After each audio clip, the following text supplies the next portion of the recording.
विद्यार्थी मित्रांनो, नमस्कार सर. नमस्कार सर. आज आपण शिकणार आहोत SCF म्हणजेच हायेस्ट कॉमन फॅक्टर. खेळाच्या माध्यमातून खेळाच्या सहाय्याने आपण हायेस्ट कॉमन फॅक्टर कसा काढायचा ते आपण शिकणार आहोत. आणि ते इथे तुम्हाला ठोकळे दिसतात, त्या ठोकळ्यांच्या सहाय्याने आपण हायेस्ट कॉमन फॅक्टर काढणार आहोत. मग मला आधी सांगा, हायेस्ट कॉमन फॅक्टर काढण्यासाठी आपण किती स्टेप वापरतो? 3 स्टेप. पहिल्यांदा आपण काय करतो? फॅक्टर, नंतर कॉमन फॅक्टर आणि हायेस्ट कॉमन फॅक्टर. आता तुम्हाला जर मी एखादं उदाहरण दिलं तर आपण शोधून काढू का? SCF ते आपण ठोकळ्यांच्या सहाय्याने शोधून काढायचं. पहिलं उदाहरण आहे Find SCF of 10 and 20s. First step, 10. Factor Factor of 10. 10 चे फॅक्टर कोणते आहेत? 1, 2, 5, 10.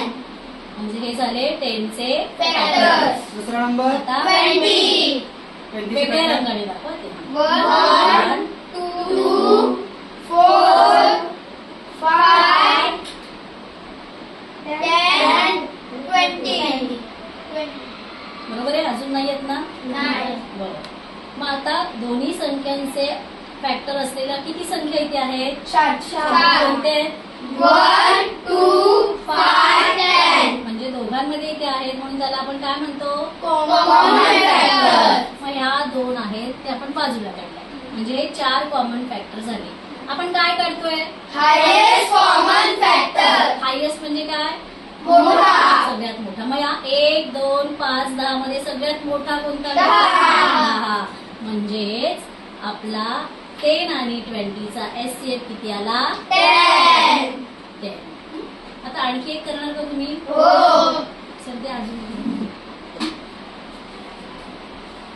Find SCF of 16 and 18. First stage, Factor of 16. 16 चे फॅक्टर कोणते आहेत? 1, 1, 2, 4, 8, 16. 9 आहे का? 16 चा नाही. फॅक्टर म्हणजे हे 16 चे फॅक्टर आहेत. next आता number 18. 1, 2, 3, 4, 6, 9, 18. बरोबर. अजून आहेत कोणते फॅक्टर? नाही. बरोबर आहेत ना? हो. म्हणजे आता 16 आणि 18 मध्ये या दोन संख्यांचे फॅक्टर्स कोणते आहेत जे दोघांमध्ये आले तसे? 1, 2. 1, 2. बाकीचे बाजूला काढा.